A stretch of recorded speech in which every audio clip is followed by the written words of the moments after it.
দাজ্জাল কে? এটা ফেরেশতা নাকি জিন না মানুষ? কি এটাও একটা প্রশ্নের বিষয়। কিভাবে দেখুন,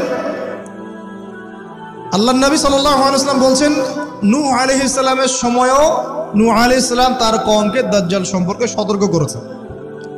তার মানে পৃথিবীর সূচনা থেকে সে পৃথিবীতে ছিল এবং সে বের হবে শেষ জামানায়, এবং বের হয়ে সে তার অনুসারীদেরকে নিয়ে বিশ্বটাকে শাসন করবে। তার মানে অনেক লম্বা একটা হায়াত সে পেয়েছে।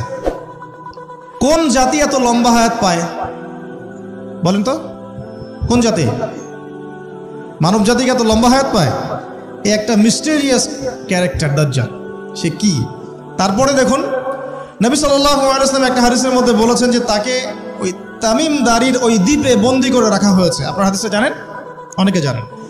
দ্বীপে বন্দী থাকা অবস্থায় তাকে সাহাবীরা দেখেছেন অনেক বিশাল আকৃতিতে, ঠিক আছে? এবং সাহাবীদেরকে সে প্রশ্ন করছিল, তামিম দারিকে প্রশ্ন করছিল যে বাইসানের খেজুর বাগানে খেজুর কি ধরে? বলে হ্যাঁ ধরে। সে বলছে অচিরেই আর ধরবে না। তারপরে বলছে তাবারিয়া হ্রদে কি পানি আছে? সাহাবীরা বলছেন আছে। বলছে অচিরেই পানি থাকবে না। তোমাদের ওই উম্মি নবীর কি খবর? তখন সাহাবীরা বলছেন যে তিনি মক্কা থেকে মদিনায় হিজরত করে এসেছেন, বদরের যুদ্ধ হয়েছে, বালতির মতো তার অবস্থা, একবার এদিকে পাল্লা ভারী হয় একবার এদিকে পাল্লা ভারী হয়। মানে বদরে জিতেছেন, উহুদে বিপর্যস্ত হয়েছেন। তখন এই ব্যক্তি বলছে যে তোমাদের জন্যে উত্তম হবে ওই ব্যক্তির অনুসরণ করা। দাজ্জাল এই কথা বলছে, তোমাদের জন্য উত্তম হবে ওই উম্মি নবীর অনুসরণ করা। তো সাহাবীরা জিজ্ঞাসা করছেন আপনি কে? তো সে বলছে যে আমি হচ্ছি দাজ্জাল। আমাকে অচিরেই এখান থেকে মুক্ত হওয়ার অনুমতি দেয়া হবে, তখন আমি এই পৃথিবীটাকে শাসন করব।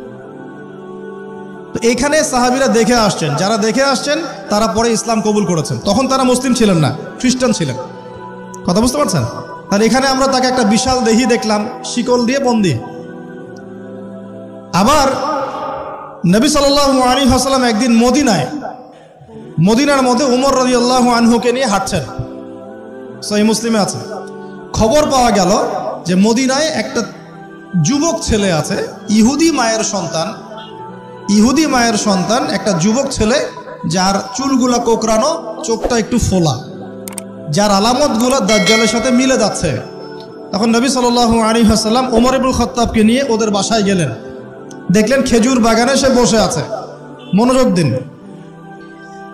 এবার নবীজি গিয়ে বললেন যে তুমি কি দেখো? সেই ছেলেটা বলছে আমি আরশ দেখি। আরশ বোঝেন? সিংহাসন। কোথায় তোমার আরশ? সেই ছেলে বলছে পানির উপরে। কোথায়? পানির উপরে। নবীজি বলছেন তুমি তো তাহলে শয়তানকে দেখো। নবীজি বলছেন তুমি কি বিশ্বাস করো যে আমি শেষ নবী?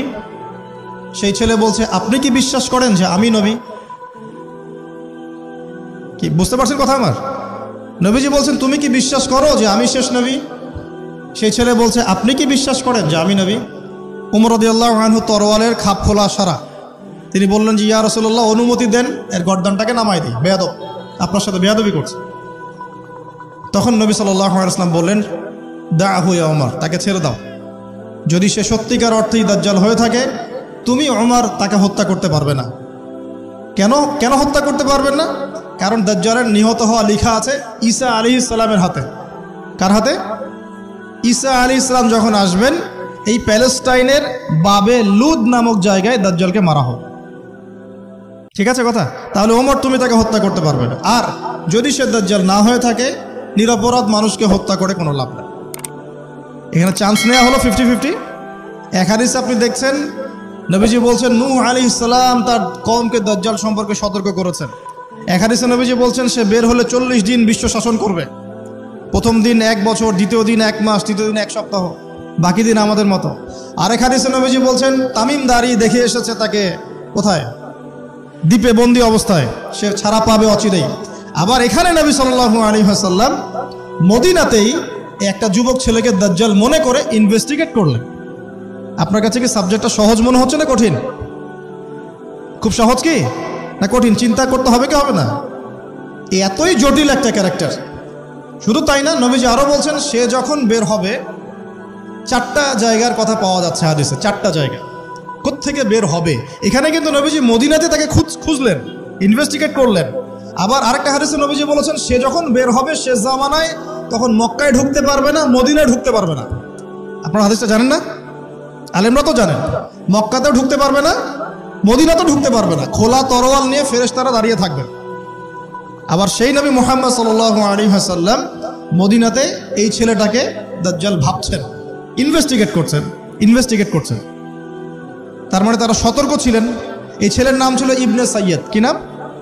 ইবনে সাইয়্যিদ, নাম মনে রাখবেন। এও একটা বিস্ময়কর ক্যারেক্টার। আবার সেই নবী সাল্লাল্লাহু আলাইহি ওয়াসাল্লাম বলেছেন শেষ জামানাতে দাজ্জাল বের হবে খোরাসান থেকে। কোন জায়গা? খোরাসান। খোরাসান বলতে কোন জায়গা? এটা মূলত এর হার্ট হচ্ছে আফগানিস্তান, এর পাশে যে বেলুচিস্তান, এই যে উজবেকিস্তান, ইরানের কিছু অংশ, এই পুরো জায়গাটা, শুধু একটা দেশ না, পুরো জায়গাটা এর হার্ট হচ্ছে আফগানিস্তান। খোরাসান থেকে বের হবে। আরেক হাদিসে নবীজি বলছেন সে ইস্পাহান থেকে বের হবে। কোন জায়গা? ইস্পাহান এখন ইরানে। ভৌগোলিক বিষয়ে যখন তখন চেঞ্জ হয়ে যায়, হয় কি না?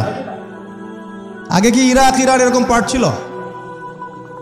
আগে কি এভাবে এই 52টা দেশের ভাগ ছিল? লেবানন, জর্ডান, সৌদি আরব, ইরাক ইরান এরকম ভাগ ছিল না। এক অঞ্চল ছিল শাম, একটা হেজাজ, একটা নাজদ, এরকম আর কি ভাগ ছিল। তো এটা চেঞ্জ হয়।